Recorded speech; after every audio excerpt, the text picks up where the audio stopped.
Welcome to another chapter of Secrets of the Millionaire Mind. This book by T. Harv Eker reveals the mindset and habits that separate the rich from the poor.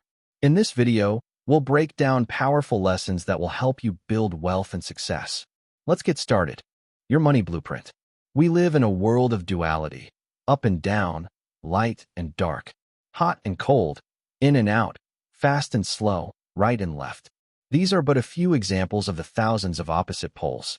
For one pole to exist, the other pole must also exist. Is it possible to have a right side without a left side? Not a chance. Consequently, just as there are outer laws of money, there must be inner laws. The outer laws include things like business knowledge, money management, and investment strategies. These are essential, but the inner game is just as important. An analogy would be a carpenter and his tools. Having top-of-the-line tools is imperative, but being the top-notch carpenter who masterfully uses those tools is even more critical. I have a saying, it's not enough to be in the right place at the right time. You have to be the right person in the right place at the right time. So who are you? How do you think? What are your beliefs? What are your habits and traits? How do you really feel about yourself? How confident are you in yourself? How well do you relate to others? How much do you trust others? Do you truly feel that you deserve wealth? What is your ability to act in spite of fear, in spite of worry, in spite of inconvenience, in spite of discomfort? Can you act when you're not in the mood? The fact is that your character, your thinking, and your beliefs are a critical part of what determines the level of your success.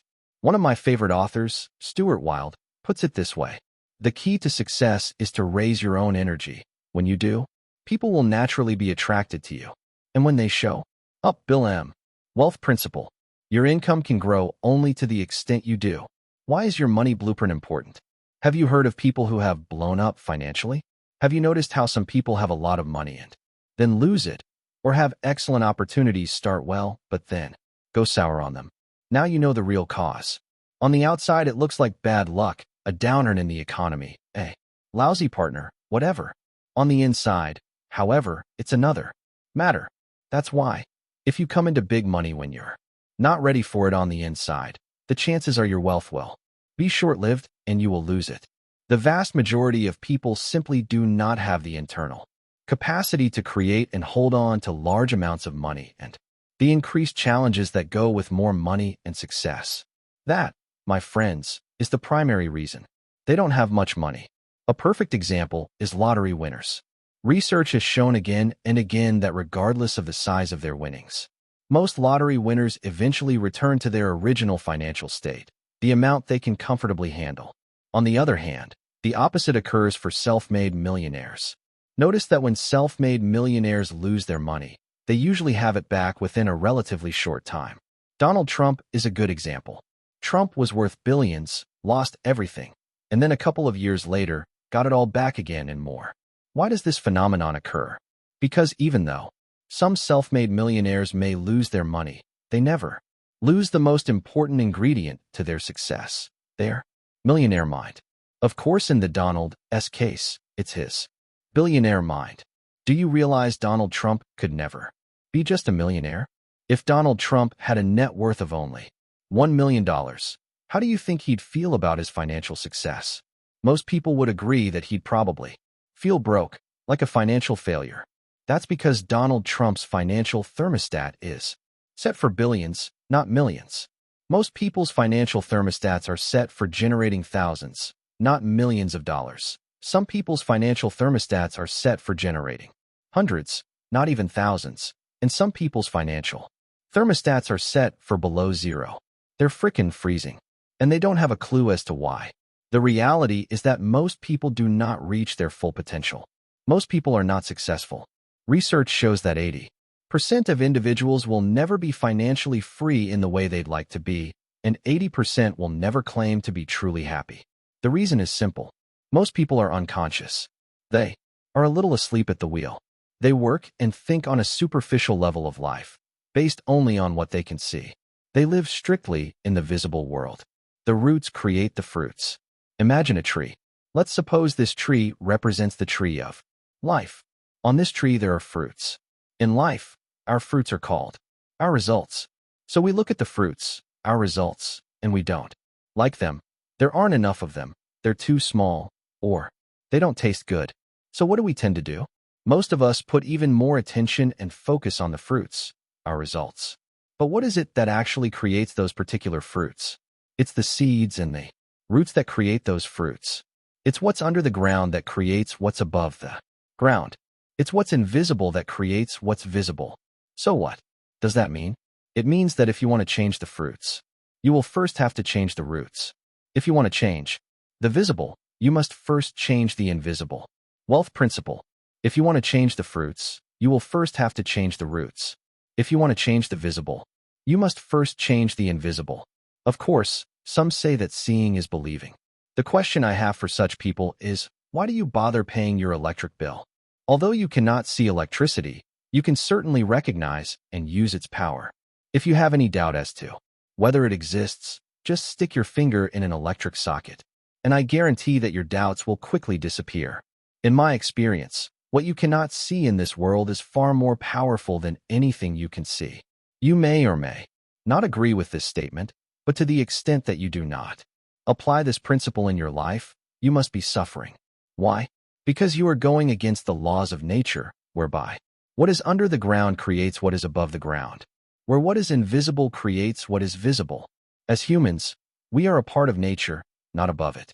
Consequently, when we align with the laws of nature and work on our roots, our inner world, our life flows smoothly.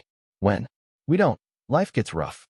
In every forest, on every farm, in every orchard on earth, it's what's under the ground that creates what's above the ground. That's why placing your attention on the fruits that you have already grown is futile. You cannot change the fruits that are already hanging on the tree. You can, however, change tomorrow's fruits. But to do so, you will have to dig below the ground and strengthen the roots. One of the most important things you can ever understand is that we do not live on only one plane of existence. We live in at least 4 different realms at once. These 4 quadrants are the physical world, the mental world, the emotional world, and the spiritual world. What most people never realize is that the physical realm is merely a printout of the other 3. For example, let's suppose you've just written a letter on your computer. You hit the print key and the letter comes out of your printer. You look at your hard copy and lo and behold, you find a typo. So you take out your trusty eraser and rub out the typo. Then you hit print again and out comes the same typo. Oh my gosh, how could this be? You just erased it. So this time you get a bigger eraser and you rub even harder and longer. You even study a 300-page manual called Effective Erasing. Now you've got all the tools and knowledge you need. You're ready.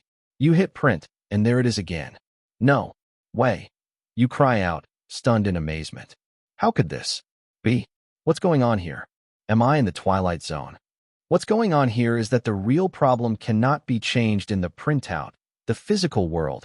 It can only be changed in the program, the mental, emotional, and spiritual worlds. Money is a result. Wealth is a result. Health is a result. Illness is a result. Your weight is a result. We live in a world of cause and effect. Wealth principle. Money is a result. Wealth is a result. Health is a result. Illness is a result. Your weight is a result. We live in a world of cause and effect. Have you ever heard someone assert that a lack of money was a bit of a problem? Now hear this. A lack of money is never, ever, ever a problem. A lack of money is merely a symptom of what is going on underneath. Lack of money is the effect, but what is the root cause? It boils down to this. The only way to change your outer world is to first change your inner world. Whatever results you're getting, be they rich or poor, good or bad, positive or negative, always remember that your outer world is simply a reflection of your inner world. If things aren't going well in your outer life, it's because things aren't going well in your inner life. It's that simple. Declarations, a powerful secret for change. In my seminars, we use accelerated learning techniques that allow you to learn faster and remember more of what you learn. The key is involvement. Our approach follows from the old saying, what you hear, you forget. What you see, you remember. What you do, you understand. So I'm going to ask that every time you reach the end of a major principle in this book, You first put your hand on your heart, then make a verbal declaration, then touch your head with your index finger and make another verbal declaration. What's a declaration? It's simply a positive statement that you make emphatically out loud. Why are declarations such a valuable tool? Because everything is made of one thing: energy. All energy travels in frequencies and vibrations. Therefore, each declaration you make carries its own vibrational frequency. When you state a declaration aloud, its energy vibrates throughout the cells of your body, and by touching your body at the same time, you can feel its unique resonance. Declarations not only send a specific message to the universe, they also send a powerful message to your subconscious mind. The difference between a declaration and an affirmation is slight, but in my mind, powerful. The definition of an affirmation is a positive statement asserting that a goal you wish to achieve is already happening. The definition of a declaration is to state an official intention to undertake a particular course of action or adopt a particular status. An affirmation states that a goal is already happening. I'm not crazy about this because often when we affirm something that is not yet real, the little voice in our head usually responds with "This isn't true, this is BS." On the other hand, a declaration is not saying something is true. It's stating that we have an intention of doing or being something. This is a position the little voice can buy because we're not stating it's true right now, but again, it's an intention for us in the future. A declaration, by definition, is also official. It is a formal statement of energy into the universe and throughout your body. Another word from the definition is important: action. You must take all the actions necessary to make your intention a reality. I recommend that you state your declarations aloud each morning and each evening. Doing your declarations while looking into a mirror will accelerate the process even more. Now I have to admit that when I first heard of all this, I said, "No way. This declaration stuff is far too hokey for me." But because I was broke at the time, I decided, what the heck, it can't hurt, and started doing them. Now I'm rich, so it shouldn't come as a big surprise that I believe that declarations really work. Either way, I'd rather be really hokey and really rich than really cool and really broke. How about you? That said, I invite you to place your hand on your heart and repeat the following declaration. My inner world creates my outer world. Now touch your head and say, I have a millionaire mind.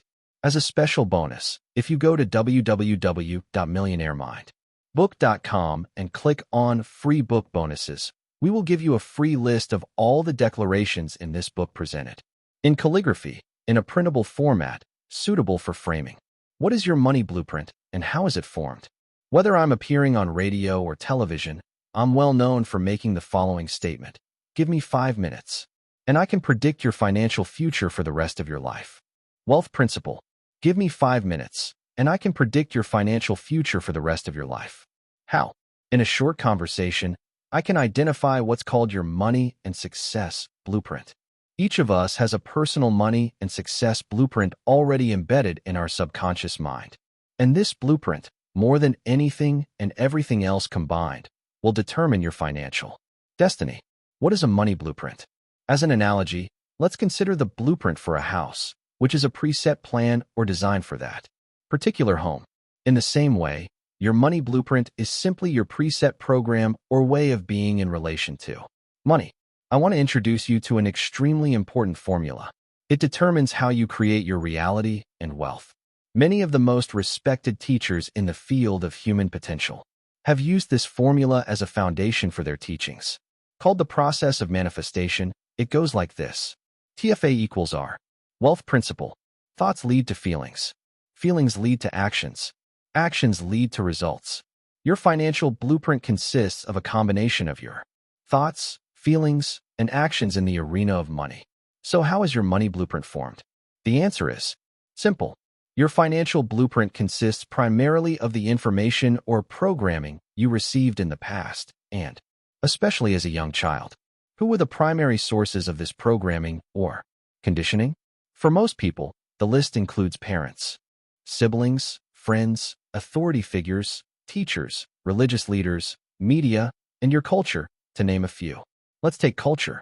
Isn't it true that certain cultures have one way of thinking and dealing with money, while other cultures have a different approach? Do you think a child comes out of the womb with his or her attitudes toward money? Or do you believe the child is taught how to deal with money? That's right. Every child is taught how to think about and act in relation to money. The same holds true for you, for me, for everyone. We're taught how to think and act when it comes to money. These teachings become your conditioning, which becomes automatic responses that run you for the rest of your life. Unless, of course, you intercede and revise your mind's money files. This is exactly what we are going to do in this book, and what we do for thousands of people each year on a deeper and more permanent level at the Millionaire Mind Intensive seminar. We said earlier that thoughts lead to feelings, that feelings lead to actions, that actions lead to results. So here's an interesting question. Where do your thoughts come from? Why do you think differently from the next person? Your thoughts originate from the files of information you have in the storage cabinets of your mind. So where does this information come from? It comes from your past programming. That's right. Your past conditioning determines every thought that bubbles up in your mind. That's why it's often referred to as the conditioned mind. To reflect this understanding, we can now revise our process of manifestation in the following manner. PTFA equals R. Your programming leads to your thoughts lead to your feelings lead to your actions lead to your results. Therefore, just as is done with a personal computer, by changing your programming, you take the first essential step to changing your results. So how are we conditioned? We are conditioned in 3 primary ways in every arena of life, including money. Verbal programming. What did you hear when you were young? Modeling. What did you see when you were young? Specific incidents. What did you experience when you were young? The 3 aspects of conditioning are important to understand, so let's go over each of them. In part 2 of this book, you will learn how to recondition yourself for wealth and success. The first influence, verbal programming. Let's begin with verbal programming. What did you hear about money, wealth, and rich people when you were growing up? Did you ever hear phrases like money is the root of all evil, save your money for a rainy day, rich people are greedy, rich people are criminals, filthy rich, you have to work hard to make money, money doesn't grow on trees, you can't be rich and spiritual, money doesn't buy happiness, money talks, the rich get richer and the poor get poorer. That's not for people like us. Not everyone can be rich, there's never enough. And the infamous we can't afford it? In my household, every time I asked my father for any money, I'd hear him scream, "What am I made of, money?" Jokingly, I'd respond, "I wish. I'll take an arm, a hand, even a finger." He never laughed once. Here's the rub.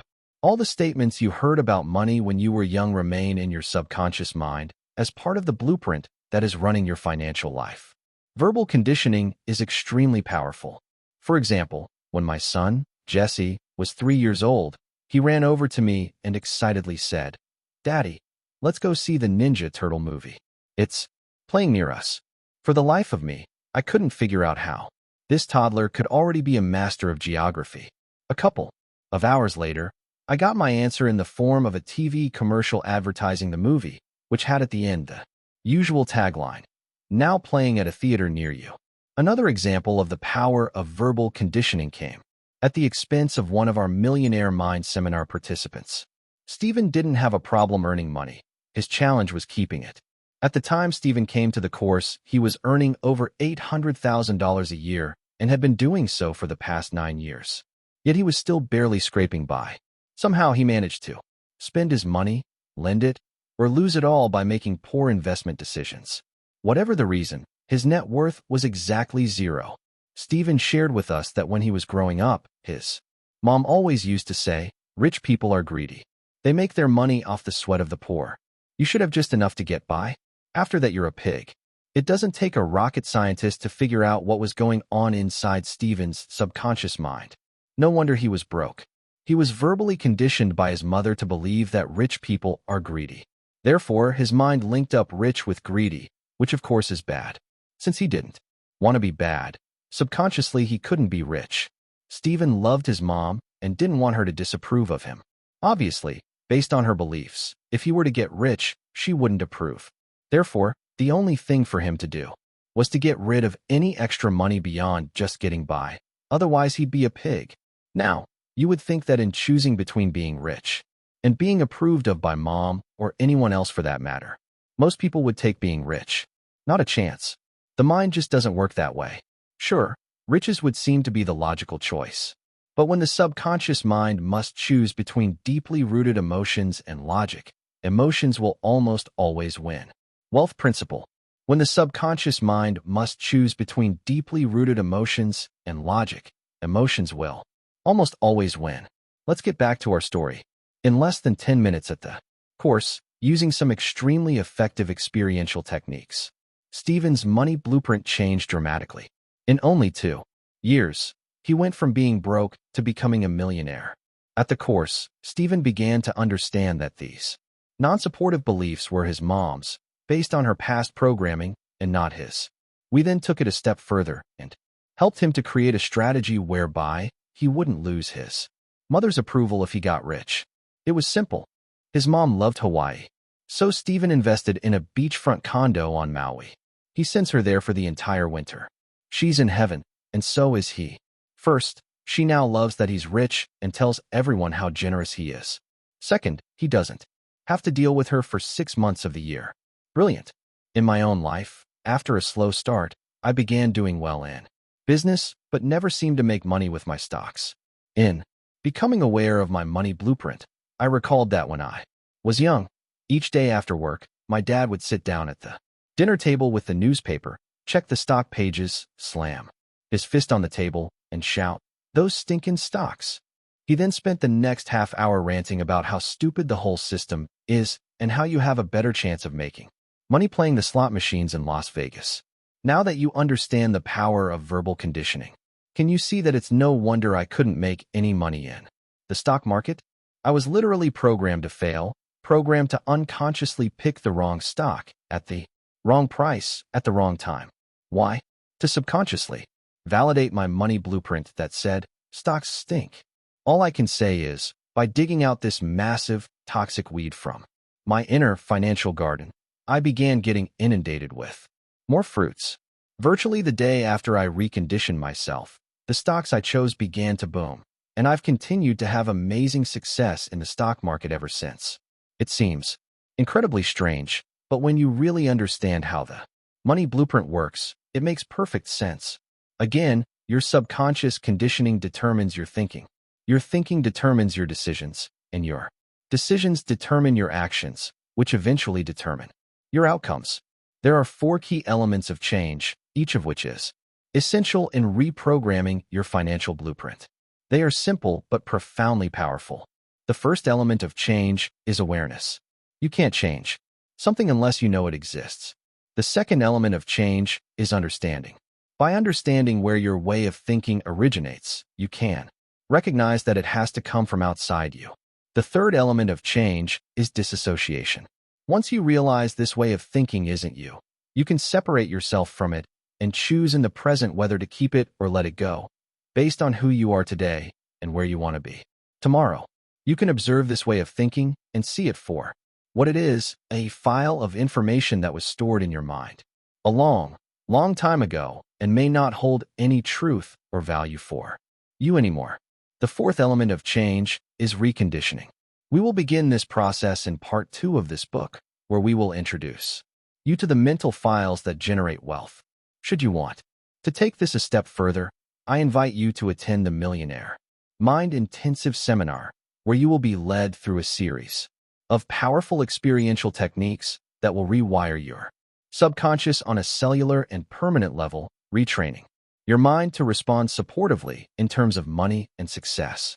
The elements of frequency and ongoing support are also important for lasting change to occur, so I've got another gift to help you. If you go to www.millionairemindbook.com and click on Free Book Bonuses, you can subscribe to the Millionaire Mind Thought of the Week. Every 7 days you will receive a profound lesson that can assist your success. Meanwhile, let's go back to our discussion on verbal conditioning and the steps you can take now to begin revising your money blueprint. Steps for change, verbal programming. Awareness. Write down all the statements you heard about money, wealth, and rich people when you were young.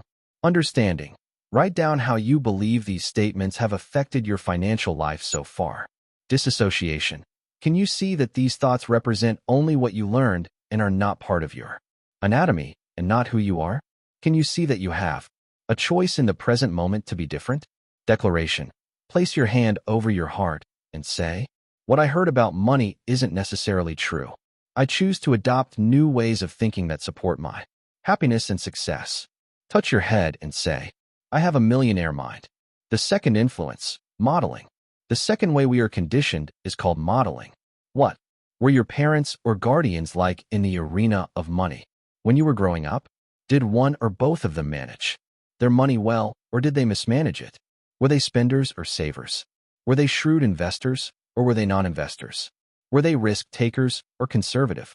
Was money consistently there, or was the flow more sporadic? Did money come easily in your family, or was it always a struggle? Was money a source of joy in your household or the cause of bitter arguments? Why is this information important? You've probably heard the saying, "Monkey see, monkey do." Well, humans aren't far behind. As kids, we learn just about everything from modeling. Although most of us would hate to admit it, there's more than a grain of truth in the old saying, "The apple doesn't fall too far from the tree." This reminds me of the story about a woman who prepares a ham for dinner by cutting off both ends. Her bewildered husband asks why she cuts off the ends. She replies, "That's how my mom cooked it." Well, it just so happened that her mom was coming for dinner that night. So they asked her why she cut off the ends of the ham. Mom replies, "That's how my mom cooked it." So they decide to call Grandma on the phone and ask why she cut off the ends of the ham. Her answer? "Because my pan was too small." The point is that, generally speaking, we tend to be identical to one or a combination of our parents in the arena of money. For example, my dad was an entrepreneur. He was in the home building business. He built anywhere from a dozen to 100 homes per project. Each project took a huge amount of capital investment. My dad would have to put up everything we had and borrow heavily from the bank until the homes were sold and the cash came through. Consequently, at the beginning of each project, we had no money and were in debt up to our eyeballs. As you can imagine, during this period my dad was not in the best of moods, nor was generosity his strong suit. If I asked him for anything that cost even a penny, his standard reply, after the usual "What am I, made of money?" was, "Are you crazy?" Of course, I wouldn't get a dime, but what I would get was that "Don't even think of asking again" glare. I'm sure you know the one. This scenario would last for about a year or two until the homes were finally sold. Then, we'd be rolling in dough. All of a sudden, my dad was a different person. He'd be happy, kind, and extremely generous. He'd come over and ask me if I needed a few bucks. I felt like giving him his glare back, but I wasn't that stupid, so I just said, "Sure, Dad, thanks," and rolled my eyes. Life was good, until that dreaded day when he'd come home and announce, "I found a good piece of land. We're going to build again."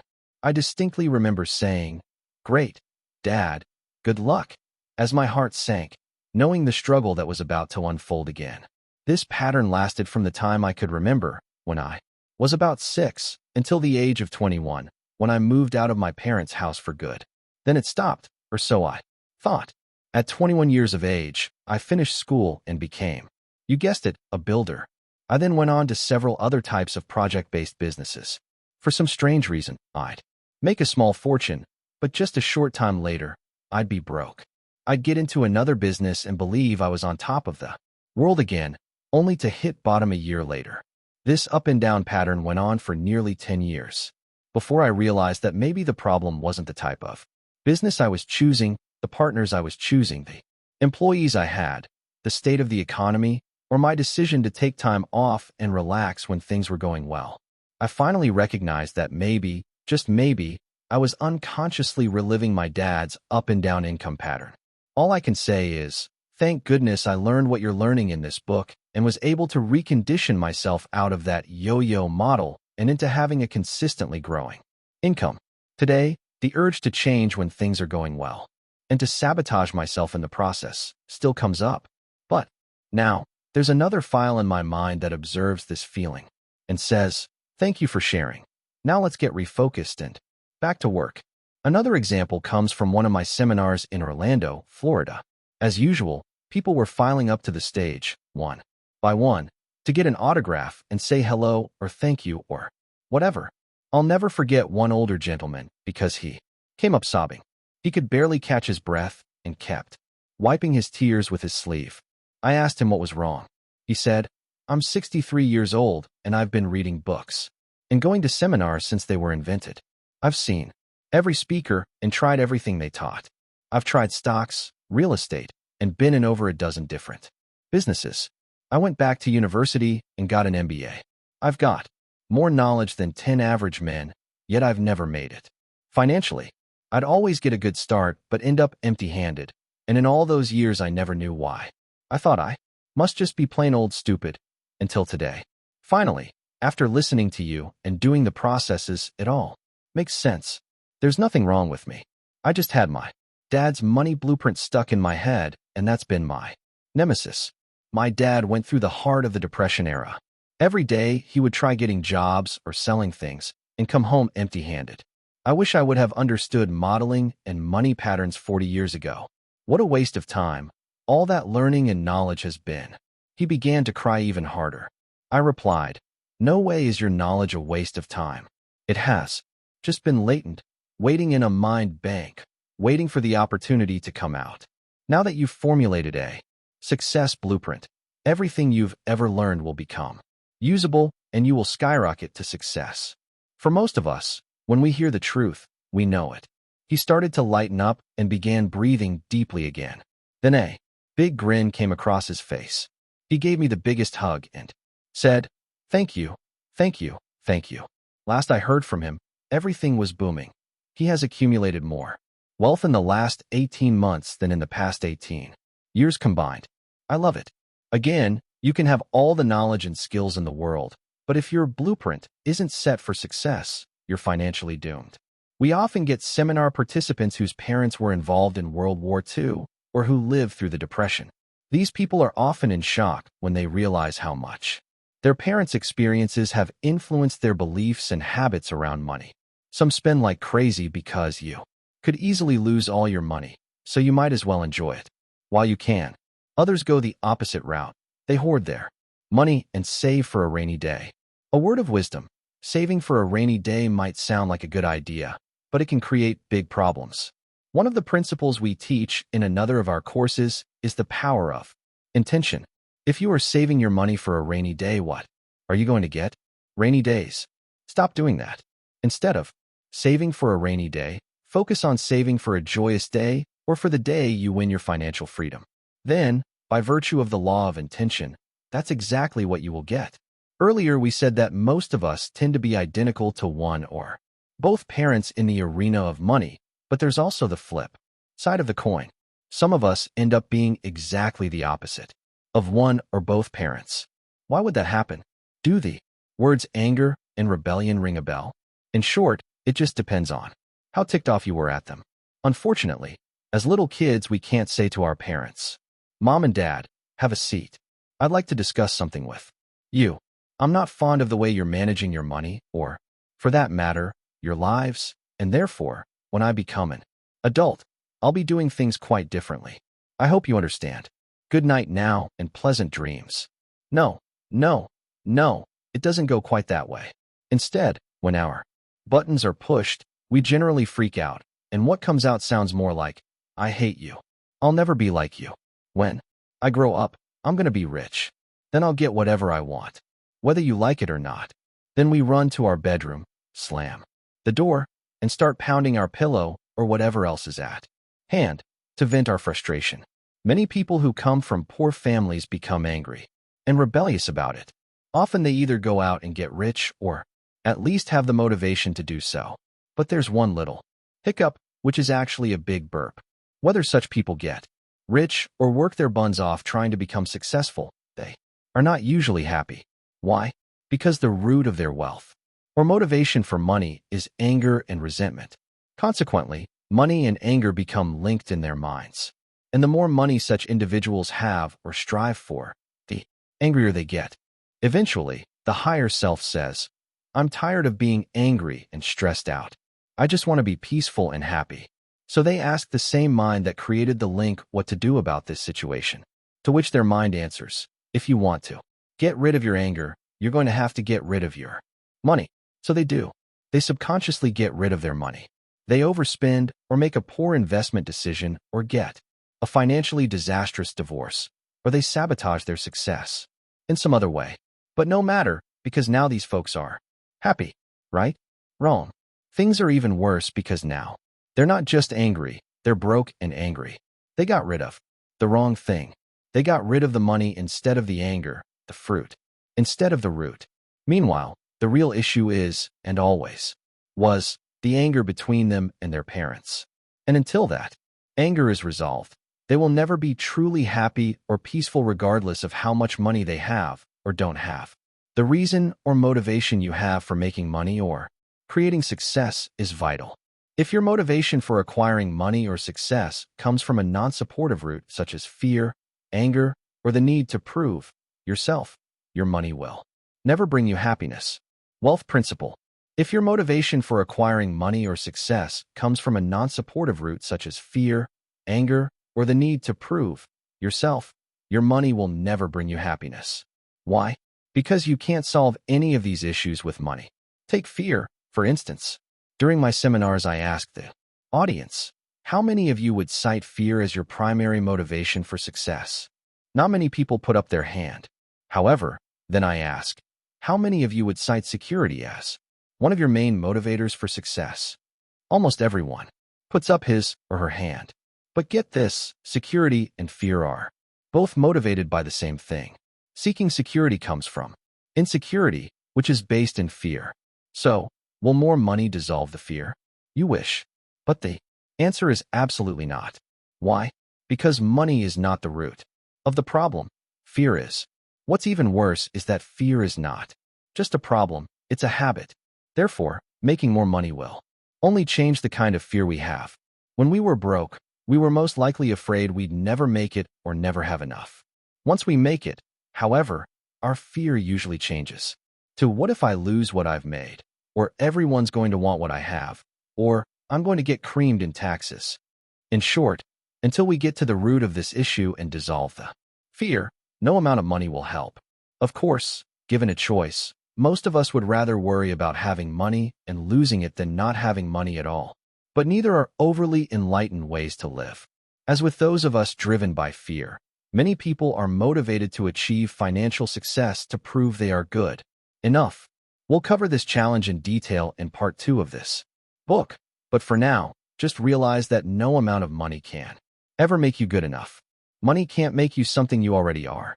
Again, as with fear, the always having to prove yourself issue becomes your habitual way of living. You don't even recognize it's running you. You call yourself a high achiever, a hard driver, determined, and all these traits are fine. The only question is why. What is the root engine that drives all this? For people who are driven to prove they are good enough, no amount of money can ease the pain of that inner wound. That makes everything and everyone in their life not enough.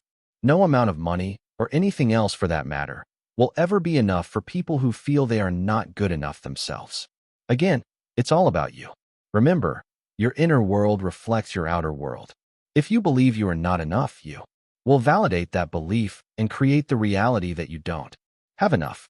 On the other hand, if you believe you are plenty, you will validate that belief and create plenty of abundance. Why? Because plenty will be your root, which will then become your natural way of being. By unlinking your money motivation from anger, fear, and the need to prove yourself, you can install new links for earning your money through purpose, contribution, and joy. That way, you'll never have to get rid of your money to be happy. Being a rebel or the opposite of your parents is not always a problem. To the contrary, if you were a rebel, often the case with second-born children, and your folks had poor money habits, it's probably a good thing that you were their opposite. On the other hand, if your parents were successful and you're rebelling against them, you could be in for serious financial difficulties. Either way, what's important is to recognize how your way of being relates to one or both of your parents in the arena of money. Steps for change. Modeling awareness. Consider the ways of being and habits each of your parents had around money and wealth. Write down how you may be identical or opposite to either of them. Understanding. Write down the effect this modeling has had on your financial life. Disassociation. Can you see this way of being is only what you learned and isn't you? Can you see you have a choice in the present moment to be different? Declaration. Place your hand over your heart and say, what I modeled around money was their way. I choose my way. Touch your head and say, I have a millionaire mind. The third influence. Specific incidents. The third primary way in which we are conditioned is by specific incidents. What did you experience when you were young around money, wealth, and rich people? These experiences are extremely important because they shape the beliefs, or rather, the illusions you now live by. Let me give you an example. A woman who was an operating room nurse attended the Millionaire Mind Intensive seminar.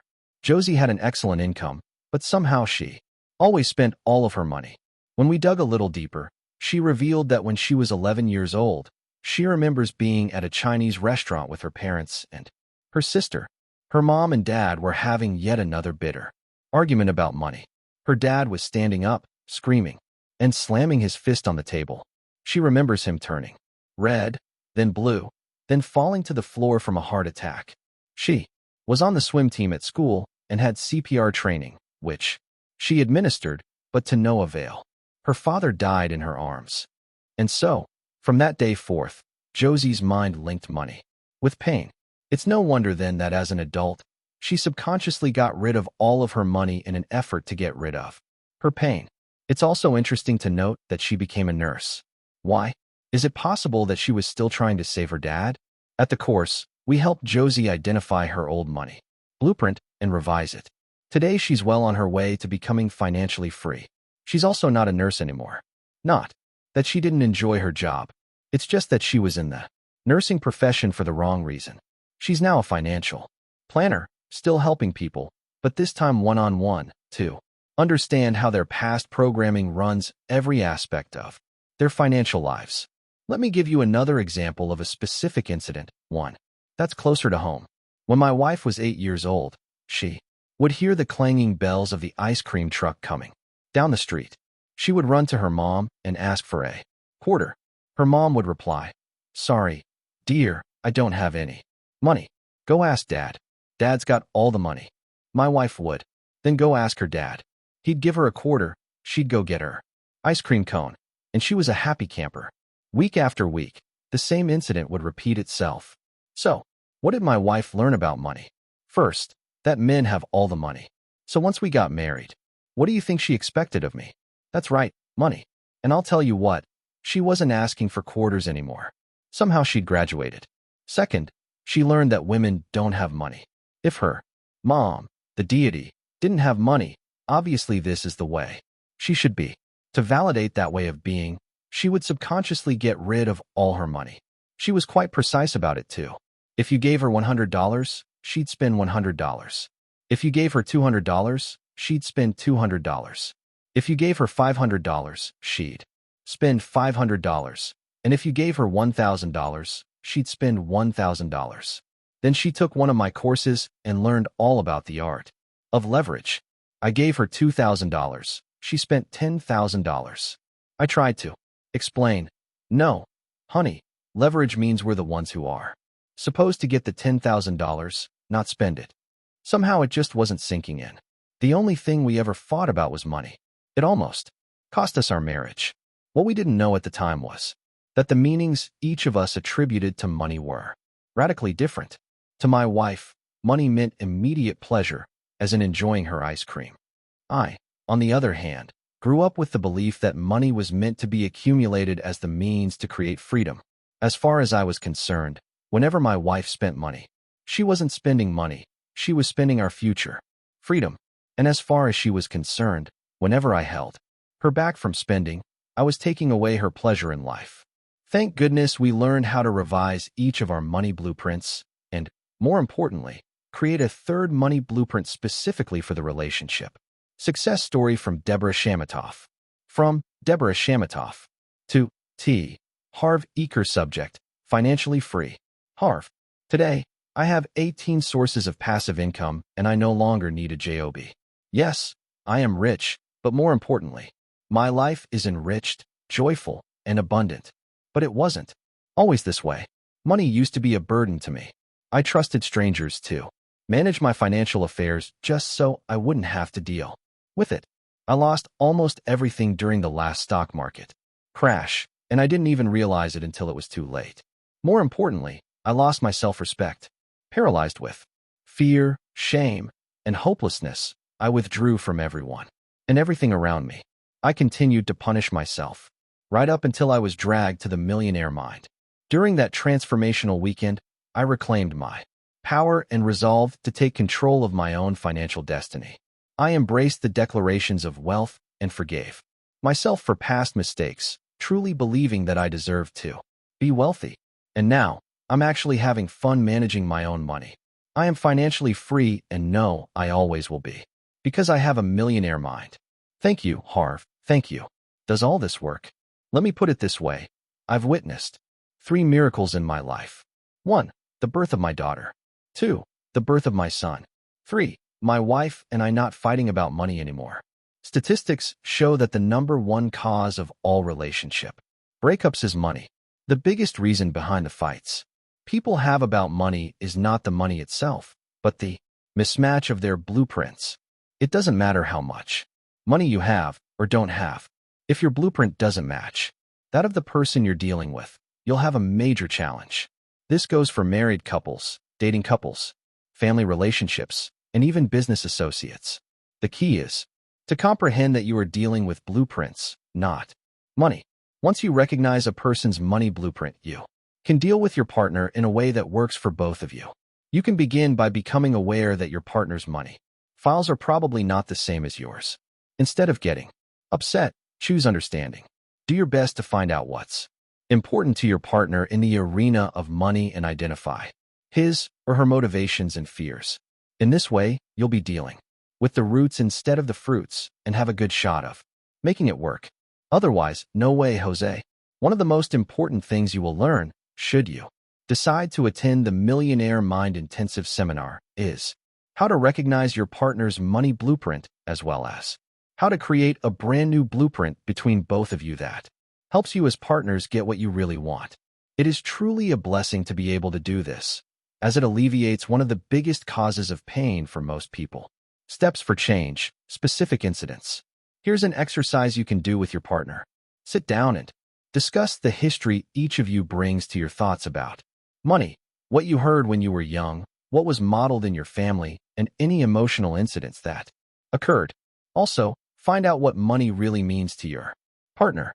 Is it pleasure or freedom or security or status? This will assist you in identifying each other's current money blueprint and may help you discover why you might be disagreeing in this arena.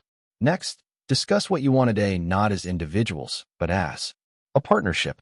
Decide and agree upon your general goals and attitudes with regard to money and success. Then create a list of these attitudes and actions you both agree to live by and write them down. Post them on the wall, and if ever there's an issue, gently, very gently, remind each other what you decided together when you were both objective, unemotional, and outside the grip of your old money blueprints. Awareness. Consider a specific emotional incident you experienced around money when you were young. Understanding. Write down how this incident may have affected your current financial life. Disassociation. Can you see this way of being is only what you learned and isn't you? Can you see you have a choice in the present moment to be different? Declaration. Place your hand on your heart and say, I release my non-supportive money experiences from the past and create a new and rich future. Touch your head and say, I have a millionaire mind. So what is your money blueprint set for? Now, it's time to answer the $1,000,000 question. What is your current money and success blueprint, and what results is it subconsciously moving you toward? Are you set for success, mediocrity, or financial failure? Are you programmed for struggle or for ease around money? Are you set for working hard for your money or working in balance? Are you conditioned for having a consistent income or an inconsistent income? You know the scoop. First you have it, then you don't, then you have it, then you don't. It always appears as though the reasons for these drastic fluctuations come from the outside world. For instance, I got a great paying job, but then the company folded. Then I started my own business and things were booming, but the market dried up. My next business was doing super, but then my partner left, etc. Don't be fooled. This is your blueprint at work. Are you set for having a high income, a moderate income, or a low income? Did you know there are actual dollar amounts for which many of us are programmed? Are you set for earning $20,000 to $30,000 a year, $40,000 to $60,000, $75,000 to $100,000, $150,000 to $200,000, $250,000 a year or more? A few years ago, I had an unusually well-dressed gentleman in the audience during one of my 2-hour evening seminars. When the seminar was complete, he came over and asked if I thought the 3-day Millionaire Mind course could do anything for him, considering he was already earning $500,000 a year. I asked him how long he'd earned that kind of money. He responded, consistently, for about 7 years now. That was all I needed to hear. I asked him why he wasn't earning $2 million a year. I told him that the program was for people who want to reach their full financial potential and asked him to consider why he was stuck at $500,000. He decided to come to the program. I got an email from him a year later that said, "The program was incredible, but I made a mistake. I only reset my money blueprint to earn the $2 million a year as we discussed. I'm already there, so I'm attending the course again to reset it for earning $10 million a year." The point I want to make is that the actual amounts don't matter. What matters is whether you are reaching your full financial potential. I know many of you might be asking why on earth would anyone need that kind of money? First, that very question is not overly supportive to your wealth and is a sure sign you'll want to revise your money blueprint. Second, the main reason this gentleman wanted to earn massive amounts of money was to support his work as a huge donor to a charity that assists AIDS victims in Africa. So much for the belief that rich people are greedy. Let's go on. Are you programmed for saving money or for spending money? Are you programmed for managing your money well or mismanaging it? Are you set for picking winning investments or picking losers? You might wonder, how could whether or not I make money in the stock market or in real estate be part of my blueprint? Simple. Who picks the stock or the property? You do. Who picks when you buy it? You do. Who picks when you sell it? You do. I guess you've got something to do with the equation. I have an acquaintance in San Diego named Larry. Larry is a magnet when it comes to making money. He definitely has a high-income blueprint. But he has the kiss of death when it comes to investing his money. Whatever he buys drops like a rock. Would you believe his dad had the exact same problem? Duh. I keep in close touch with Larry so I can ask him for investment advice.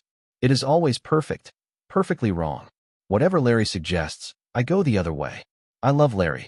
On the other hand, notice how other people seem to have what we termed earlier the Midas touch. Everything they get involved with turns to gold. Both the Midas touch and the kiss of death syndromes are nothing more than the manifestations of money blueprints. Once again, your money blueprint will determine your financial life and even your personal life. If you are a woman whose money blueprint is set for low, chances are you will attract a man who is also set for low so you can stay in your financial comfort zone and validate your blueprint. If you are a man who is set for low, chances are you will attract a woman who is a spender and gets rid of all your money, so you can stay in your financial comfort zone and validate your blueprint. Most people believe the success of their business is primarily dependent on their business skills and knowledge, or at least their timing of the marketplace. I hate to be the one to break it to you, but that's la la land, which is another way of saying, not a chance. How well your business does is a result of your money blueprint. You will always validate your blueprint. If you have a blueprint that is set for earning $100,000 a year, that's exactly how well the business will do. Enough to earn you about $100,000 a year. If you are a salesperson and your blueprint is set for earning $50,000 a year, and somehow you make a huge sale that makes you $90,000 that year, either the sale will cancel, or if you do end up with $90,000, get ready for a crummy year to follow to make up for it and bring you back to the level of your financial blueprint. On the other hand, if you're set for earning $50,000 and you've been in a slump for a couple of years, don't worry. You'll get it all back. You have to. It's the subconscious law of the mind and money. Someone in this position would probably walk across the street get hit by a bus, and end up with exactly $50,000 a year in insurance. It's simple, one way or another. If you're set for $50,000 a year, eventually that's what you'll get. So again, how can you tell what your money blueprint is set for? One of the most obvious ways is to look at your results. Look at your bank account. Look at your income. Look at your net worth. Look at your success with investments. Look at your business success. Look at whether you're a spender or a saver. Look at whether you manage money well. Look at how consistent or inconsistent you are.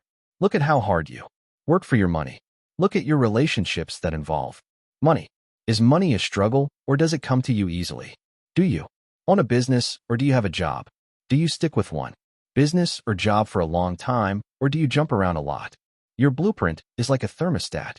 If the temperature in the room is 72 degrees, chances are good that the thermostat is set for 72 degrees. Now here's where it gets interesting. Is it possible that because the window is open and it is cold outside, the temperature in the room can drop to 65 degrees? Of course, but what will eventually happen? The thermostat will kick in and bring the temperature back to 72. Also, is it possible that because the window is open and it's hot outside, the temperature in the room can go up to 77 degrees? Sure, it could, but what will eventually happen? The thermostat will kick in and bring the temperature back to 72. The only way to permanently change the temperature in the room is to reset the thermostat. In the same way, the only way to change your level of financial success permanently is to reset your financial thermostat, otherwise known as your money blueprint. Wealth principle. The only way to permanently change the temperature in the room is to reset the thermostat. In the same way, the only way to change your level of financial success permanently is to reset your financial thermostat. You can try anything and everything else you want. You can develop your knowledge in business, in marketing, in sales, in negotiations, and in management. You can become an expert in real estate or the stock market. All of these are tremendous tools. But in the end, without an inner toolbox that is big enough and strong enough for you to create and hold on to large amounts of money, all the tools in the world will be useless to you. Once again, it's simple arithmetic. Your income can grow only to the extent that you do. Fortunately or unfortunately, your personal money and success blueprint will tend to stay with you for the rest of your life, unless you identify and change it. And that is exactly what we will continue to do in part 2 of this book and do even further with you at the Millionaire Mind Intensive Seminar. Remember that the first element of all change is awareness. Watch yourself, become conscious, observe your thoughts, your fears, your beliefs, your habits, your actions, and even your inactions. Put yourself under a microscope.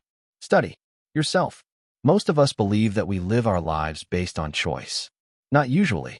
Even if we're really enlightened, we might make just a few choices during the average day that reflect our awareness of ourselves in the present moment. But for the most part, we're like robots, running on automatic, ruled by our past, conditioning, and old habits. That's where consciousness comes in. Consciousness is observing your thoughts and actions so that you can live from true choice in the present moment rather than being run by programming from the past. Wealth principle. Consciousness is observing your thoughts and actions so that you can live from true choice in the present moment rather than being run by programming from the past.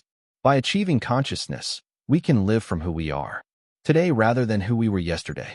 In this way, we can respond appropriately to situations, tapping the full range and potential of our skills and talents, rather than inappropriately reacting to events driven by the fears and insecurities of the past.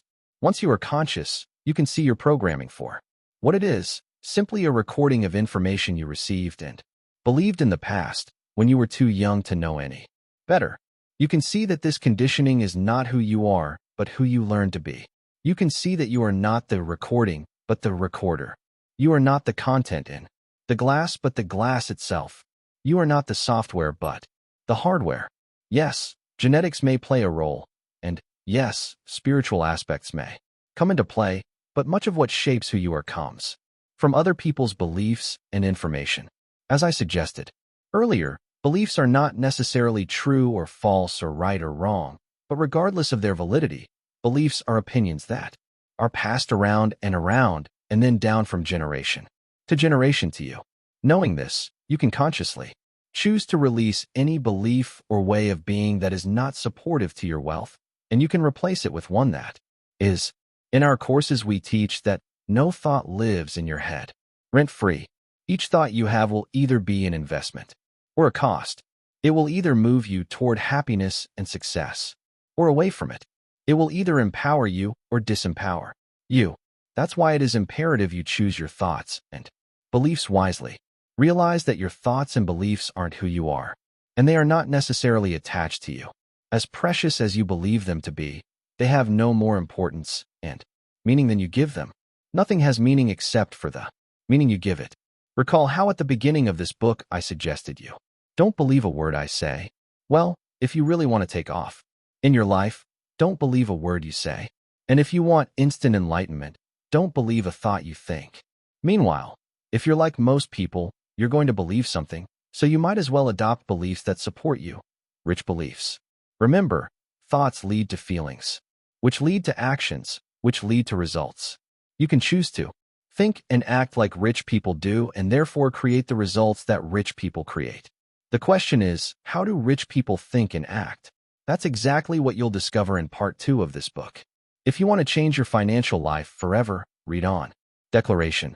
Place your hand on your heart and say, I observe my thoughts and entertain only those that empower me.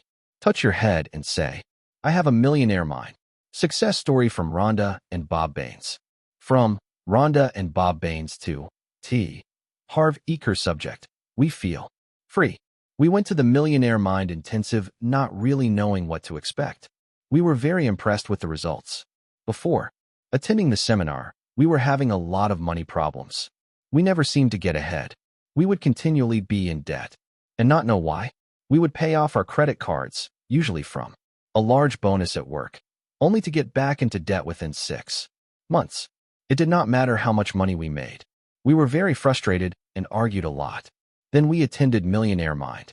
While listening to Harv, my husband and I kept squeezing each other's leg and smiling and looking at each other.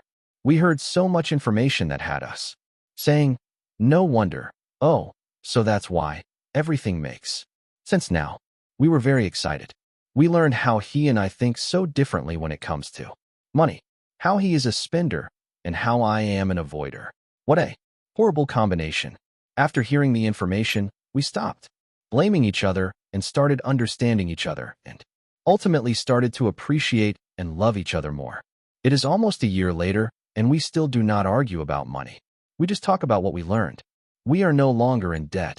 In fact, we have money and savings. The first time in our 16-year relationship, yeah. We now not only have money for our future, but we also have enough money for our normal everyday expenses, playing, education, long-term savings for a home, and we even have money to share and give away. It feels wonderful, knowing that we can use money in those areas and not feel guilty, because we allocated and dedicated it for that purpose. We feel free. Thank you very much, Harv. That's a wrap for this chapter. What was your biggest takeaway? Drop a comment below. If you're serious about transforming your financial future, be sure to subscribe and hit the notification bell. See you in the next video.